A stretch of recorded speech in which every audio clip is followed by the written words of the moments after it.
शान्ति हाम्रो चाहना, विकास हाम्रो लक्ष्य, सूचना र अभिव्यक्ति हाम्रो सबल पक्ष। हामी नेपालका सामुदायिक रेडियो। सामाजिक रूपान्तरणका लागि यो हो सामुदायिक सूचना नेटवर्क CIN। अहिले बिहानको 6 बजेको छ। सामुदायिक सूचना नेटवर्क CIN बाट अब प्रसारण हुँदैछ साझा खबर।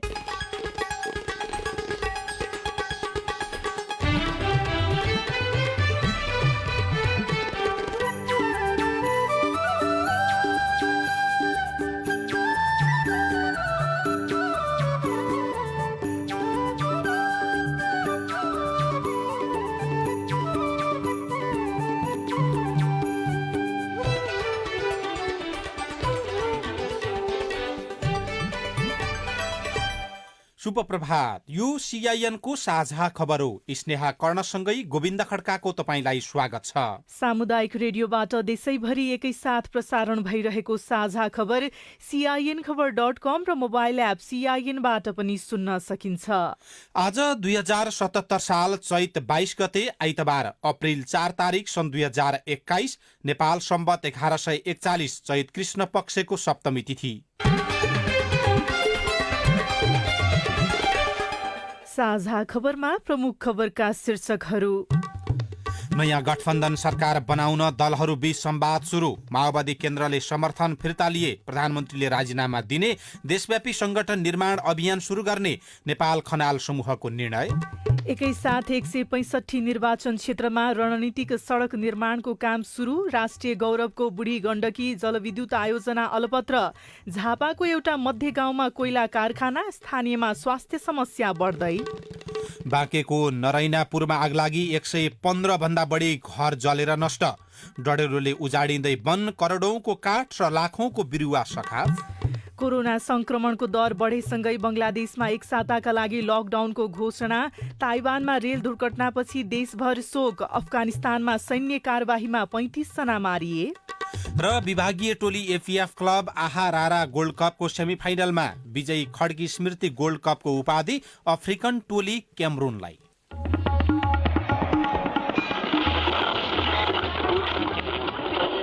सयौं रेडियो, हजारौं रेडियो कर्मी र करोडौं नेपालीको माझमा यो हो सामुदायिक सूचना नेटवर्क CIN। साझा खबरमा सबैभन्दा पहिले राजनीतिक प्रसंग। नयाँ सरकार गठनका लागि भइरहेको गृह कार्यको कुरा। प्रमुख प्रतिपक्षी नेपाली कांग्रेसले प्रधानमन्त्री केपी शर्मा ओलीको राजीनामा माग्ने र आफ्नै नेतृत्वमा सरकार गठन गर्ने औपचारिक निर्णय गरे लगतै नयाँ गठबन्धनका लागि दलहरूबीच संवाद पनि सुरु भएको छ। कांग्रेसले केन्द्रीय कार्यसमिति बैठकबाट नयाँ सरकार गठनको अग्रसरता लिने निर्णय लिएको अर्को दिन माओवादी केन्द्रका अध्यक्ष पुष्पकमल दाहाल प्रचण्डले कांग्रेस र जसपाका नेताहरूसँग संवाद थाल्नु भएको छ। प्रचण्डले हिजो कांग्रेस सभापति शेरबहादुर देउवा, प्रकाश मानसिंह लगायत नेताहरूसँग टेलिफोनमा संवाद गर्नु भएको छ। नयाँ सरकार गठनबारे ठोस र औपचारिक छलफलका लागि प्रचण्डले कांग्रेस नेताहरूसँग प्रस्ताव गरेको उहाँको सचिवालय स्रोतले बताएको छ। नेता नारायण काजी श्रेष्ठका अनुसार आज माओवादी केन्द्रले जनता समाजवादी पार्टीसँग पनि छलफल गर्नेछ। माओवादीले अविश्वास प्रस्ताव दर्ता गर्ने र सरकारलाई दिएको समर्थन फिर्ता लिने काम सँगसँगै गर्दा नयाँ सरकार गठनको काम चाँडो र परिपक्व हुने पनि बताएको छ। हिजै कपिलवस्तुमा भएको कार्यक्रममा माओवादी केन्द्रका अध्यक्ष प्रचण्डले छिट्टै नयाँ सरकार बन्ने दावी समेत गर्नुभयो। नेपाली कांग्रेसले प्रधानमन्त्री केपी ओलीको तत्काल राजीनामाको माग गरेपछि र अर्को सरकार गठनको निम्ति पहल लिने भनेर निर्णय गरेपछि देशको राजनीतिक परिस्थितिले कोल्टे फेरेको छ र मलाई कपिलवस्तु नजानुहोस्, अब नयाँ सरकार गठनमा तपाईले तुरुन्तै पहल लिनुपर्छ भन्नुभएको थियो। काठमाडौँमा नयाँ सरकार गठन बारेका बैठकहरू घनीभूत रूपले अगाडि बढाउने छु। सम्भवतः छिटै नयाँ सरकार बन्नेछ। कांग्रेसको निर्णयपछि उत्साहित माओवादी केन्द्र जनता समाजवादी पार्टीको एउटा समूहसँग नियमित संवादमा छ, तर जसपामा ओलीलाई समर्थन गर्ने कि प्रचण्डलाई भन्नेमा दुई धार रहेको छ। नेपाली कांग्रेसले प्रधानमन्त्री ओलीको राजीनामा माग्ने र आफ्नै नेतृत्वमा नयाँ सरकार गठनको निर्णय गरेको अर्को दिन प्रधानमन्त्री केपी शर्मा ओलीले फेरि संसद विघटन र आफ्नो राजीनामाको सम्भावना देखाउनु भएको छ। हिजो उहाँले एउटा कार्यक्रममा सधैँ संसदको अङ्क गणितले सही निर्णय दिन नसक्ने र त्यस्तो कोसिस भए संसद विघटन हुन सक्ने संकेत गर्नुभएको छ। त्यसबाहेक प्रधानमन्त्री ओलीले माओवादी केन्द्रले समर्थन फिर्ता लिए आफ्नो राजीनामा आउने पनि बताउनु भएको छ। समर्थन फिर्ता नलिने तर राजीनामा माग गरेको भन्दै प्रधानमन्त्री ओलीले समर्थन फिर्ता लिए राजीनामा दिने बताउनु भयो। आवश्यकता भन्दा विपरीत अङ्कगणित विभिन्न तत्त्वहरूका विभिन्न व्यक्तिहरूका स्वार्थहरूको खेलबाट अङ्कगणित आवश्यकता विपरीत गयो भने ताजा जनादेश भनेको त्यही हो, त्यसमा जानुपर्छ। कति बेर चुनाव हुनुपर्छ भन्दा एउटा त लोकतन्त्रमा आवधिक निर्वाचन हुन्छ, अर्को यदि गणितले आवश्यकतालाई प्रतिनिधित्व गर्दैन भने देशको आवश्यकता, जनताको आवश्यकता, विकासको आवश्यकता मौजुदा अङ्कगणित भन्दा माथिको कुरा हो। अङ्कगणितका लागि छोड्ने कि देश र जनताको आवश्यकताका लागि अङ्कगणित परिवर्तन, यो त जनताले फैसला गर्ने कुरा हो। त्यसकारण जनतामा त्यस्तो अवस्थामा जानुपर्छ। प्रधानमन्त्री केपी शर्मा ओलीलाई प्रधानमन्त्रीबाट हटाउनै पर्ने सबभन्दा ठूलो इख माओवादी अध्यक्ष पुष्पकमल दाहाल प्रचण्डलाई छ। ओली सरकार माओवादीकै समर्थनमा टिकिरहेको छ। ओली गर्जिएर भन्नुहुन्छ उति छ भने समर्थन फिर्ता झिकेर देखाऊ। समर्थनको साँचो प्रचण्डकै हातमा छ, तर उहाँ झिक्न आलटाल गरिरहनु भएको छ। किन? यही अचम्मको विरोधाभासमा नेपाली राजनीति घुमिरहेको छ। त्यसका केही जटिलता छन् जुन वर्तमानमा प्रचण्डले भोगिरहनु भएको छ। माओवादीसँग मिलेर प्रधानमन्त्री बन्नुभएका ओली हटाउने एकमात्र सजिलो उपाय छ समर्थन फिर्ता लिने, तर त्यसमा प्रचण्ड अघि होइन पछि सरिरहनु भएको छ। कारण जे गरे पनि परिस्थिति ओली अनुकूल बनिरहेको छ। अहिलेको संसदीय गणित राजनीतिक दलहरूको भूमिका केलाउँदा माओवादीले समर्थन फिर्ता झिकेको खण्डमा प्रधानमन्त्रीलाई विश्वासको मत लिन हम्मे पर्न सक्छ। तटस्थताको नीति लिएको कांग्रेसले प्रधानमन्त्रीको राजीनामा मागेको छ। जनता समाजवादी पार्टीको एक पक्ष प्रधानमन्त्रीको शुभेच्छुक रहे पनि प्रचण्डलाई समर्थन गर्ने अर्को पक्ष छ, अर्थात् विश्वासको मत नदिन सक्छ। एमालेलाई साथ दिने लक्षण देखिएको छैन। अर्कातिर एमाले स्वयं विभक्त छ। नयाँ सरकारको गृह कार्य त्यसपछि सुरु हुनेछ। त्यस्तो अवस्थामा धारा 76(3) बमोजिम राष्ट्रपतिले प्रतिनिधि सभामा सबभन्दा बढी सदस्य भएको दलको नेतालाई प्रधानमन्त्री नियुक्त गर्नुपर्नेछ। त्यसमा पनि प्रधानमन्त्री बन्ने पालो ओलीकै हुनेछ। गुमेको पद फेरि उहाँलाई प्राप्त हुने देखिन्छ। राजनीति फेरि उही अल्पमत बहुमतको गणितमा गिजुलिएको छ। त्यसभन्दा जोखिमपूर्ण अवस्था तब आउनेछ जब ओलीले विश्वास गुमाउनुहुनेछ र अर्को सरकारका लागि समर्थन जुट्ने छैन। त्यस्तोमा प्रधानमन्त्रीले विश्वासको मत प्राप्त गर्न नसकेमा वा प्रधानमन्त्री नियुक्त हुन नसकेमा प्रधानमन्त्रीको सिफारिसमा राष्ट्रपतिले प्रतिनिधि सभा विघटन गरी 6 महिनाभित्र अर्को प्रतिनिधि सभाको निर्वाचन सम्पन्न हुने गरी निर्वाचनको मिति तोकिनेछ। त्यही कारण प्रचण्ड समर्थन झिक्न सकिरहनु भएको छैन। देश चुनावमा गए ओलीले चाहेको पूरा हुनेछ। प्रधानमन्त्री भइरहे प्रचण्डको दुःख बेकार बन्नेछ। समर्थन झिकौं चुनाव हुने जोखिम, नझिकौं ओली अडिरहने स्थिति। त्यही भएर प्रचण्ड सकी नसकी ओली सरकारलाई टेको दिइरहनु भएको छ। अन्नपूर्ण पोस्ट दैनिकमा अखण्ड भण्डारीको टिप्पणी छ। नेकपा एमाले वरिष्ठ नेताद्वय माधव कुमार नेपाल र झलनाथ खनाल पक्षले पार्टीभित्र समानान्तर कमिटी निर्माणसँगै 2 महिने संगठन निर्माण र सुदृढीकरण अभियान सञ्चालन गर्ने घोषणा गरेको छ।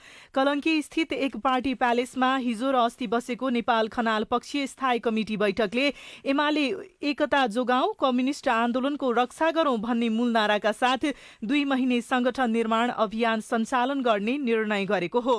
एमाले सचिव एवं प्रचार विभाग प्रमुख योगेश भट्टराईले पार्टी सुदृढीकरण र संगठन निर्माण अभियान अन्तर्गत 2075 जेठ 2 गतेसम्म कायम रहेका कमिटिहरूको पुनर्गठन, पुनर्सञ्चालन, बैठक, भेला र प्रशिक्षण, छलफल लगायत कार्यक्रम सञ्चालन गरिने बताउनुभयो। 2 महिना हाम्रो व्यापक अभियान चल्नेछ। त यो अभियानमा देशभरि 75 साल जेठ 2 गते कायम भएका जो अधिवेशनबाट आएका छन्, महाधिवेशनबाट आएका छन्, विभिन्न जनसङ्गठनका अधिवेशनहरूबाट निर्वाचित भएका छन्, ती कमिटीहरूलाई पुनर्सञ्चालन गर्ने र ती कमिटीहरूलाई आवश्यकता अनुसार गठन पुनर्गठन गर्ने साथै देशभरि प्रशिक्षण अभियान चलाउने, भेला बैठकहरू गर्ने लगायतका अभियानहरू यो 2 महिने अभियानमा हामीले घोषणा गरेका छौँ। यसका निम्ति पार्टी केन्द्रीय कमिटीका सदस्यहरू र आवश्यकता अनुसार अन्य कमरेडहरूलाई पार्टी केन्द्रीय प्रतिनिधि तोकेर जिल्ला कार्य विभाजन गरेर खटाइनेछ र उहाँहरूले 2 महिना सम्पूर्ण ढङ्गले जिल्लामा बसेर जिम्मेदारी पुरा गर्नुहुनेछ।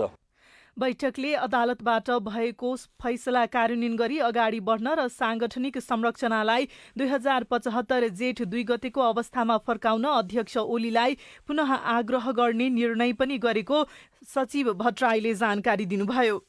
यसैबीच राष्ट्रपति विद्यादेवी भण्डारीले एमाले विवादमा चासो राख्दै पार्टीलाई एकताबद्ध बनाउने काममा भूमिका खेल्न पूर्व प्रधानमन्त्री एवं वरिष्ठ नेता झलनाथ खनाललाई आग्रह गर्नुभएको छ। खनाल निवास डल्लुमा पुगेर राष्ट्रपति भण्डारीले हिजो उहाँसँग भेटवार्ता गर्दै एमाले विवादमा चासो व्यक्त गर्नुभएको हो। राष्ट्रपति भण्डारीको यो मुभले एमाले विवाद निकै गम्भीर मोडमा पुगेको संकेत गरेको छ। सरकारले 165 निर्वाचन क्षेत्रमा रणनीतिक सडक निर्माणको काम सुरु गरेको छ। प्रधानमन्त्री केपी शर्मा ओलीले हिजो बालुवाटारमा श्रव्य दृश्य सामग्रीको स्विच थिचेर एकसाथ सबै सडक निर्माण कार्यक्रमको शुभारम्भ गर्नुभएको हो, अर्थात् सडक शिलान्यास गर्नुभएको हो। अब हरेक निर्वाचन क्षेत्रमा एक रणनीतिक सडक बन्नेछन्। त्यसबाट 2210 किलोमिटर सडक कालो पत्रे थपिनेछ। ती सडक निर्माण कार्य 3 वर्षभित्र सम्पन्न गरिने सरकारले बताएको छ। हरेक निर्वाचन क्षेत्रका सांसदहरूको सिफारिसमा सडक निर्माण योजना छनौट गरिएको भौतिक पूर्वाधार तथा यातायात मन्त्रालयले जानकारी दिएको छ। निर्माण गर्न लागिएका सडकहरूमा संघीय राजधानी, प्रादेशिक राजधानी, जिल्ला सदरमुकामहरू, अन्तर्राष्ट्रिय विमानस्थल र 2 निर्वाचन क्षेत्रका प्रमुख स्थानलाई जोड्ने किसिमको रहेको भौतिक पूर्वाधार तथा यातायात मन्त्री वसन्त कुमार नेङमाङले जानकारी दिनुभयो। निर्वाचन क्षेत्र रणनीतिक सडक मापदण्ड 2077 समेत मन्त्री परिषदबाट पारित भइसके पछाडि निश्चित यसका आधारहरू छन्। सबैलाई व्यवस्थित गर्नको निम्ति मन्त्री परिषदले मापदण्ड पारित गरिसके पछाडि 165 निर्वाचन क्षेत्रका 165 वटा रणनीतिक बाटाहरूको योबाट लाभान्वित हुने सबै त्यस भेगका दाजुभाइ दिदीबहिनीहरूलाई मन्त्रालयको तर्फबाट बधाई दिन चाहन्छु। निर्वाचन क्षेत्र रणनीतिक सडकको कार्यक्रम मार्फत 57 अर्ब 10 करोड रुपियाँ लागत अनुमान गरिएको छ। एक निर्वाचन क्षेत्रमा भएका हिमाली जिल्लामा 60 करोड, पहाडी जिल्लामा 50 करोड बजेटको सीमा तोकिएको छ। 2 निर्वाचन क्षेत्र भएका जिल्लामा 21 जिल्लामा प्रतिनिधि निर्वाचन क्षेत्र 40 करोड, 3 वा त्यसभन्दा बढी निर्वाचन क्षेत्र भएका जिल्लामा प्रति निर्वाचन क्षेत्र 25 करोड रुपियाँ तोकिएको छ।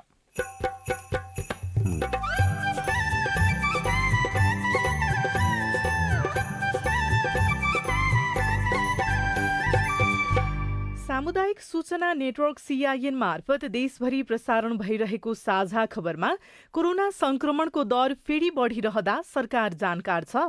संक्रमण पुष्टि हुनेहरूको दर र संख्यामा क्रमशः उकालो लाग्दै जानुले संक्रमण फेरि बढेर जाने लक्षणहरू चाहिँ देखाउँदै गएको अवस्था छ।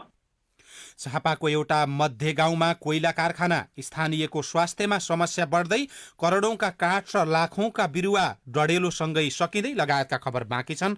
CIN को साझा खबर सुन्दै गर्नुहोला।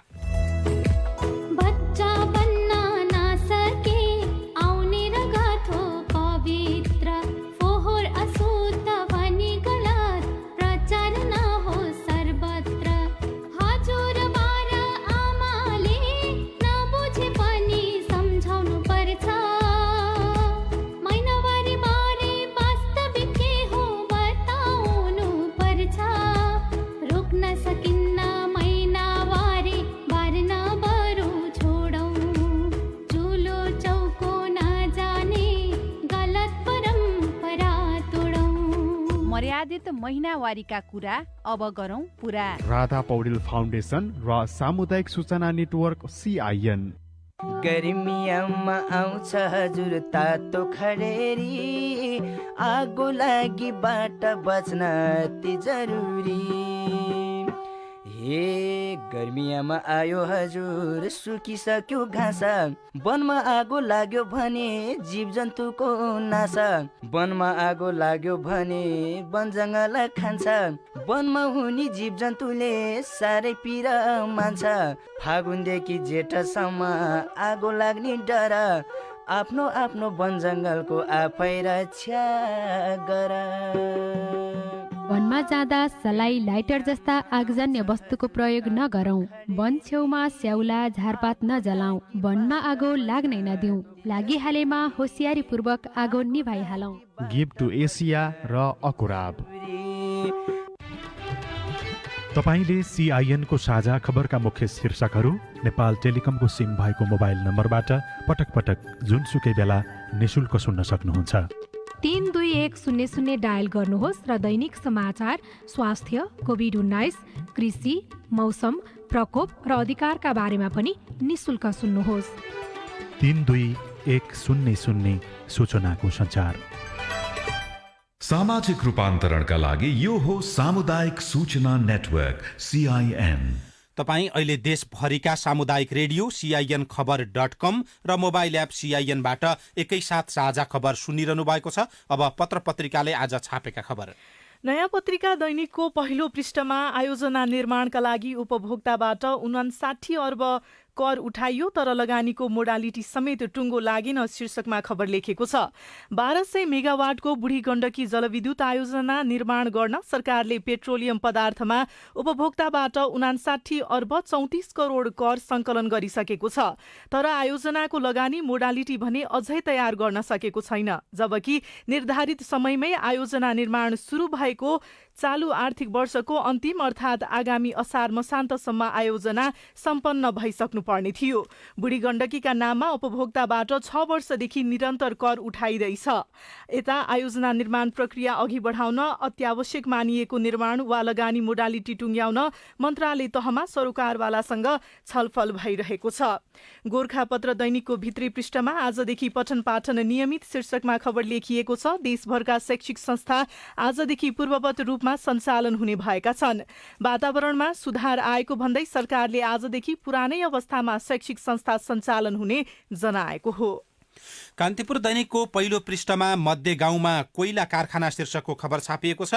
झापाको मेचेनगर 10 गोलाबारीका प्रमिला खड्काले दिनमा 5-7 पटकसम्म कुचोले घर बढार्नुहुन्छ तर पनि छिनमै धुलाम्बे भइहाल्छ। भान्सादेखि बिछ्याउनासम्मै पत्थर कोइलाको धुलोले ठपक्कै ढाक्छ। अहिले बढारेर बसेको फेरि उस्तै भइहाल्यो।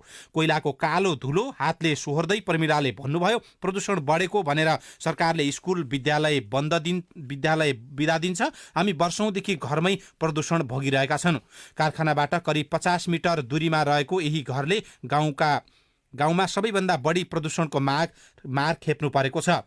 कोइला कारखाना आसपासका करिब 100 घर प्रत्यक्ष र करिब 300 घर अप्रत्यक्ष रूपमा प्रदूषणको मारमा छन्। सम्बन्धित निकाय अहिलेसम्म मौन देखिएको छ। स्थानीयमा दम, खोकी, फोक्सो सम्बन्धी रोग, आँखा पाक्ने समस्या बढिरहेको पर्वत पोर्तेलले खबर लेख्नु भएको छ।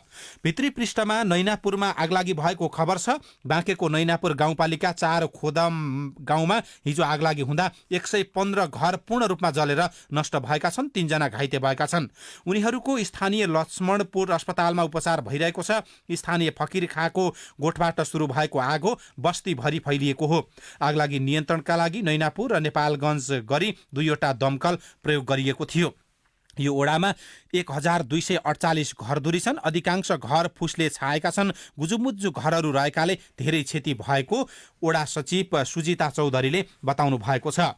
नागरिक दैनिकमा डढेलोले वन उजाडिँदै शीर्षकको खबर छ। देशभरिका विभिन्न ठाउँमा डढेलो लागिरहेको छ। वनहरू उजाडिन थालेका छन्। 2 साता यता उदयपुरका सामुदायिक र सरकारी वनमा लागेको डढेलोले पनि करोडौं रुपियाँको मूल्य बराबरको काठ नष्ट भएको अनुमान गरिएको छ। कर्णालीका विभिन्न ठाउँमा घाँसको लोभमा डढेलो लगाउने गरिएको छ। पाखो र जंगलमा प्रत्येक वर्ष नयाँ घाँस पलाउने आशामा डढेलो लगाउने गरिन्छ। त्यसले डाँडा पाखा उजाड बनाएका छन् र वन सखा भइरहेको छ। अब प्रस्तुत छ कोरोना क्याप्सुल। बाढी पहिरो खेपियो, आधी हुरी छेकियो, संसारकै विनाशकारी भुइँचालो नि जितियो। के नै हो र यो कोरोना, खोप लगाई जितिन्छ। नमस्कार, म कृष्ण ताम्रकार। कोरोनाको यो 16औं क्याप्सुल हो। आजको क्याप्सुलमा 3वटा डोजहरू छन्। ती डोजहरू हिजो आज कोरोना संक्रमणको मारमा परिरहेका बालबालिका र विद्यार्थीको सुरक्षाका लागि तयार पारिएका छन्। कोरोना क्याप्सुलका आजका डोजहरू दिँदै हुनुहुन्छ जनस्वास्थ्य वैज्ञानिक डाक्टर समीर मणि दीक्षित। नेपालमा देखिएको नयाँ स्वरूपको कोरोनाबाट अहिले बालबालिका, विद्यार्थी र किशोर किशोरीहरू बढी सङ्क्रमित भएका छन्। बितेका 15 दिनमा सङ्क्रमित भएका करिब 1700 मध्ये 400 भन्दा बढी विद्यार्थी, बालबालिका तथा शिक्षक छन्। तथ्यहरू केलाउँदा लाग्छ पढाइ सुरु भएको 6 महिना नपुग्दै स्कुल र कलेजहरू कोरोना सङ्क्रमणको हटस्पट भएका छन्। कोरोना क्याप्सुलको पहिलो डोजमा सुनौ स्कुल र कलेजहरू कोरोना सङ्क्रमणको हटस्पट भइरहेको कारण। अब विद्यालयमा बालबालिकाहरू एक आपसमा एकदम नजिकबाट खेल्छन्, कुरा गर्छन्, उनीहरूले मास्कको उनीहरूले बुझा हुँदैनन्, दूरीको उनीहरूले त्यो भूमिका बुझा हुँदैनन् होइन, यो रोक्नको लागि। बालबालिकामा चाहिँ विशेष गरी बच्चाहरूमा चाहिँ यो अवेरनेस हुँदैन। त्यसले गर्दा चाहिँ स्कुलमा सङ्क्रमण सर्नु भनेको चाहिँ एकदमै स्वाभाविक हो र हामीले त्यो हुन्छ भनेर हामीले एक्सपेक्ट पनि गर्नै पर्छ। स्कुल र कलेज खुले, विद्यार्थी रमाए, पढ्न गए, पढाइ सुरु भयो। त्यसपछि धेरैलाई लाग्यो अब महामारी सकियो। तर महामारी सकिएको थिएन र छैन। बरु स्कुल र कलेजमा थप सुरक्षाको आवश्यकता देखिएको छ। विद्यालयलाई सङ्क्रमणको हटस्पट हुनबाट जोगाउन थप सावधानी अपनाउने सल्लाहसहित डाक्टर दीक्षितबाट सुनौ कोरोना क्याप्सुलको दोस्रो डोज। हामी चाहिँ अब के गर्नु पर्यो भन्दाखेरि बरु थोरै बालबालिकालाई स्कुलमा राख्ने सकेसम्म, कतिसम्म थाहा छैन, उनीहरूलाई कक्षामा बस्दाखेरि मास्क अनिवार्य गराउने र बाहिर पनि अब सकेसम्म हेलमेल गर्ने अवस्था चाहिँ नि सृजना नगर्ने। यो भने जतिको शैली चाहिँ छैन हेर्नुहोस्, तर गर्नुपर्ने कुराहरू यिनीहरू नै हुन्। बरु स्कुललाई पूर्ण रूपमा खोल्नुको भन्नु साटो आउने कक्षा लिने, ठिक छ दिनको 3-4 कक्षा लगातार लिने, यो ब्रेक सेक नगरिकन सोझै घर जान दिने। घर जाने बेला पनि अब बसमा छन् भने बसमा मास्क लगाउनु अनिवार्य, अथवा हिँडेर जान्छन् भने पनि मास्क लगाएर हिँडेर जाने। त्यो अवस्थामा चाहिँ हामीले काम गर्न अथवा शिक्षा प्रदान गराउन लगाउनुपर्छ। पढाइ सुरु भए पनि विद्यार्थीले स्कुल र कलेजमा बिताउने समय थोरै नै हुन्छ। उनीहरूको धेरै समय घरमै बित्छ। त्यसैले बालबालिकालाई सङ्क्रमण हुनबाट जोगाउन घरमा पनि सुरक्षाका उपायहरू गर्नुपर्छ। घरमा अपनाउनु पर्ने सावधानीका उपायबारे सुनौ कोरोना क्याप्सुलको तेस्रो तथा अन्तिम डोज। घर भनेको खास गरी जोखिम हिसाबले घर त सबैभन्दा डरलाग्दो ठाउँ हो। किन भन्दाखेरि हामीहरू आफ्नो परिवार, साथीभाइ भन्छौँ नि, हामीहरू एकदम विश्वास गर्छौँ कि विश्वास पात्र हुन्छ नि त घरका परिवारहरू। जस्तो मलाई रोग लागेको छ भने अथवा मलाई सङ्क्रमण छ भने मैले यो विचार गर्दिनँ कि मेरो घरका मान्छेलाई सर्न सक्छ अथवा मेरो घरका मान्छेले मलाई सार्छ भनेर हामी विचार गर्दैनौँ कि, कसैले गर्दैन। त्यसले गर्दा चाहिँ अहिलेको अवस्थामा घरमा पनि यो सम्भव गाह्रो छ। सकेसम्म जोखिम समूह अरूलाई त लाए पनि आफै ठिक हुन्छ। बालबालिकालाई खासै सङ्क्रमणले खासै केही गर्दैन भनेर विज्ञानले पुष्टि गरिसकेको छ। तर जोखिम समूह भने 55 काटेका, अझ विशेष गरी 65 काटेका घर परिवारका सदस्य छ भने उहाँहरूलाई चाहिँ सकेसम्म दोस्रो व्यक्तिको अगाडि चाहिँ मास्क लगाउन अनिवार्य गराउने।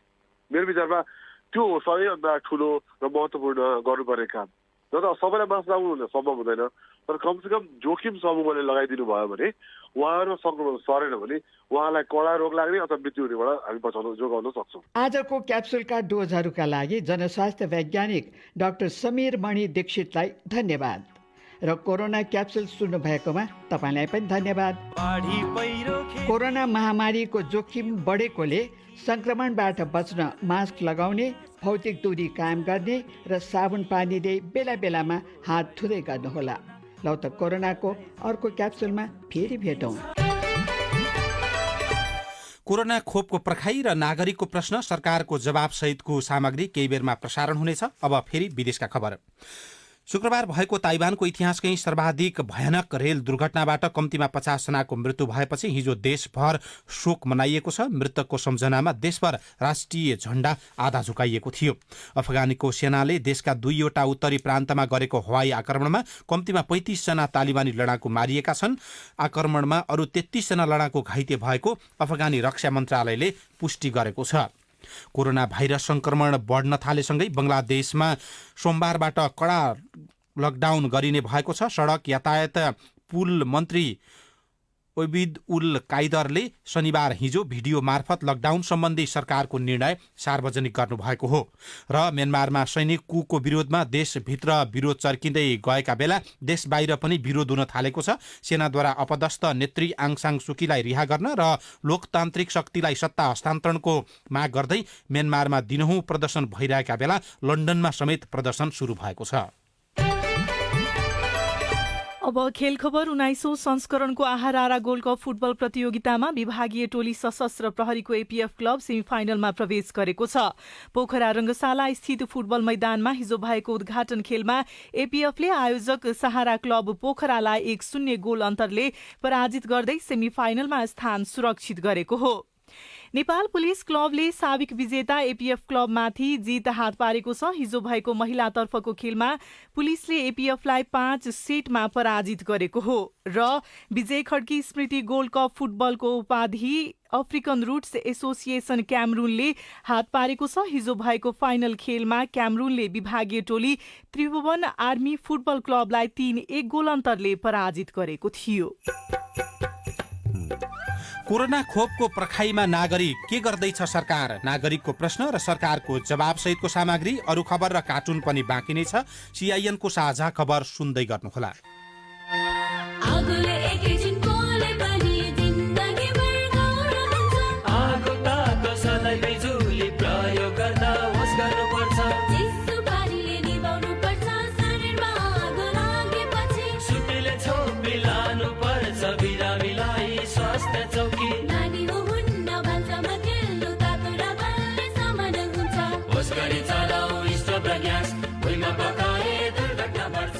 अग्निजन्य दुर्घटना भएमा 01 55 55 689 मा सम्पर्क गर्नुहोस्। बीबीएस नेपाल ललितपुर। बाल विवाह विरुद्ध धर्मगुरुहरूको प्रतिबद्धता। यत्र नारीस्तु पूजन्ते रमन्ते तत्र देवता।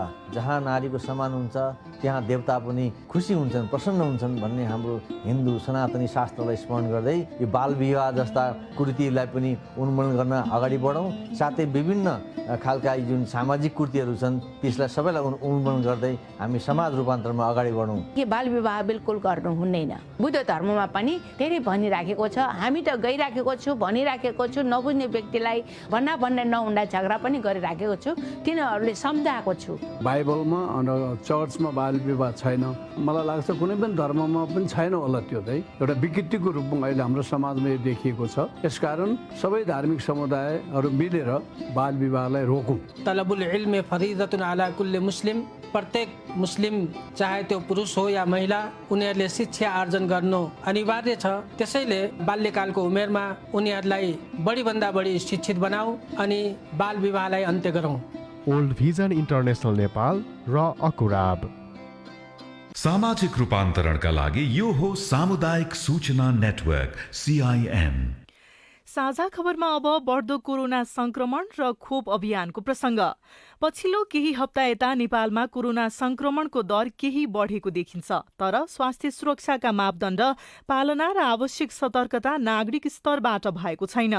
खोप अभियान चलाएको सरकार पनि वैशाख 7 गते दोस्रो चरणको अभियान सुरु हुने भन्दै चुपचाप बसेको छ। तर त्यही खोप अभियान र खोपको प्रभावकारिताका बारेमा नागरिकले स्वास्थ्य मन्त्रालयका सहप्रवक्ता डाक्टर समीर कुमार अधिकारीलाई प्रश्न सोधेका छन्। केही हप्ता अगाडिको परीक्षण गरेको व्यक्तिहरूमध्ये संक्रमण पुष्टि हुनेहरूको दर र संख्यामा क्रमशः उकालो लाग्दै जानुले संक्रमण फेरि बढेर जाने लक्षणहरू चाहिँ देखाउँदै गएको अवस्था छ। एकातिर संक्रमण बढेर जाने लक्षण देखिएको छ, अर्कोतिर चाहिँ नागरिकमा एक खालको अन्योलता पनि छ। केजी सुब्बाले धनकुटाबाट सोध्नु भएको प्रश्न छ। यो चाहिँ खोपको विषयमा विश्वसनीयतामा उहाँले प्रश्न उठाउनु भएको छ। डाक्टर साहबलाई मैले सुनाएँ। संसारमा सबै कुरा बिजनेस रूपले अब हिमको रूपमा आयो। अमेरिकाले मेरो खोप राम्रो भन्ने, रसियाले मेरो खोप राम्रो भन्ने, चीनले मेरो खोप राम्रो भन्ने, इन्डियाले मेरो खोप राम्रो भन्ने। कसको खोप राम्रो कसको खोप नराम्रो विश्वसनीयतामा त शङ्का छ। नेपालमा हामी आफैले खोप उत्पादन गरेका पनि छैनौँ। हामीले बाहिर उत्पादन भएको भनौँ बाहिर अध्ययन भएर उत्पादन भएको खोपको प्रभावकारिता, खोपको लागतको कुरा, खोपको उपलब्धता हुने कुराको सुनिश्चितता यी सबै कुराहरू जुन आधार 5वटा मापदण्डहरू बनाएर यसका आधारमा नेपालमा अहिलेसम्म धेरै व्यक्तिहरूले खोप लगाइसक्नु भएको अवस्था हो। त्यही भएर नेपाल सरकारले निर्णय गरेर अभियानका रूपमा सुरु गरिराखेका खोपहरूका सन्दर्भमा कुनै पनि सन्देह गर्नुपर्ने विषय छैन। पहिलो चरणको खोप लगाएको 2 महिना भन्दा बढी भइसक्यो, दोस्रो चरणको खोप लगाउन पाएको छैन। अहिले फेरि PCR टेस्ट गर्नुपर्ने अवस्था आयो भने यो खोप लगाएको के महत्त्व भयो र भनेर हामीलाई फेसबुकमा नन्दराज आचार्यले प्रश्न गर्नुभएको छ। नन्दराजी धन्यवाद प्रश्नको लागि। अब यो हामीले पहिलो चरण र दोस्रो चरणका खोपको अभियान पूरा गरेका छौँ। त्यसमा लक्षित वर्गहरू तोकेर त्यसमा पहिलो डोज मात्रै हामीले पहिलो मात्रा मात्रै खोप लगाएका छौँ। सरकारले दोस्रो मात्रा लगाउने अभियान वैशाखको 7 गतेबाट सुरु गर्ने भनेर निर्णय गरिसकेको अवस्था छ। अहिले पहिलो मात्राको खोप लगाउँदैमा म रोग प्रतिरोधक क्षमता पूर्ण रूपमा विकास भइसकेको अवस्थामा छु, मलाई त केही हुँदैन भन्ने हिसाबले हामीले हेलचेक्राइ गऱ्यौँ भने सङ्क्रमण हुने अवस्था त अवश्य पनि आउँछ नै। हामीले पहिलो मात्रामै हामीले सबै जनस्वास्थ्यका मापदण्डहरू उल्लङ्घन गरेर हेलचेक्राइ गरेर काम गर्नुहोस् भनेर हामीले भनेका छैनौँ। त्यो कदापि पनि गर्नु हुँदैन। यो कुराकानीसँगै हामी साझा खबरको अन्त्यमा आइपुगेका छौँ। सामुदायिक रेडियो प्रसारक सङ्घद्वारा सञ्चालित CIN को बिहान 6 बजेको साझा खबर सक्नु अघि मुख्य खबर फेरि एकपटक। नयाँ गठबन्धनको सरकार बनाउन संवाद सुरु, माओवादी केन्द्रले समर्थन फिर्ता लिए, प्रधानमन्त्रीले राजीनामा दिने, देशव्यापी संगठन निर्माण अभियान सुरु गर्ने नेपाल खनाल समूहको निर्णय। एकैसाथ 165 निर्वाचन क्षेत्रमा रणनीतिक सडक निर्माणको काम सुरु, राष्ट्रिय गौरवको बुढी गण्डकी जलविद्युत आयोजना अलपत्र, झापाको एउटा मध्य गाउँमा कोइला कारखाना, स्थानीयको स्वास्थ्यमा समस्या बढ्दै। बाँकेको नरैनापुरमा आग लागि 115 भन्दा बढी घर जलेर नष्ट, डढेरोले उजाडिँदै वन, करोडौँको काठ र लाखौँको बिरुवा सखाप। कोरोना संक्रमणको दर बढेसँगै बंगलादेशमा एक साताका लागि कडा लकडाउनको घोषणा, ताइवानमा रेल दुर्घटनापछि देशभर शोक, अफगानमा सैन्य कारबाहीमा 35 जना मारिए। र विभागीय टोली APF क्लब हारारा गोल्ड कपको सेमिफाइनलमा। साझा खबरको अन्त्यमा पालो आएको छ कार्टुनको। कारोबार दैनिकमा खरोबार शीर्षकमा बनाइएको कार्टुन लिएका छौँ। यो कार्टुनमा प्रधानमन्त्रीको देशव्यापी विभिन्न उद्घाटन र त्योसँग जोडिएको विषयलाई व्यङ्ग्य गर्न खोजिएको छ। यहाँ एकजना मान्छे टेलिफोनमा कुराकानी गरिरहेका छन् र कुराकानीमा उनले कतैबाट आएको टेलिफोन प्रधानमन्त्रीलाई बोलाइएको विषयमा जवाब दिइरहेका छन्। पछाडिपट्टि धारा उद्घाटन गरेको देखाइएको छ। यस्तो भनिएको छ, निजी टोयलेट रे भ्याउनुहुन्न उहाँले, मेलम्ची आइसक्यो, हजारौं धारा उद्घाटन गर्नु छ क्या। हवस् त प्राविधिक साथी सुभाष पन्तलाई धन्यवाद। अहिलेलाई गोविन्द खड्का र स्नेहा कर्ण विदा भयौं। तपाईँको आजको दिन शुभ होस्। नमस्कार। यसपछि देशभरिका सामुदायिक रेडियोबाट कार्यक्रम संवाद प्रसारण हुनेछ, सुन्ने प्रयास गर्नुहोला।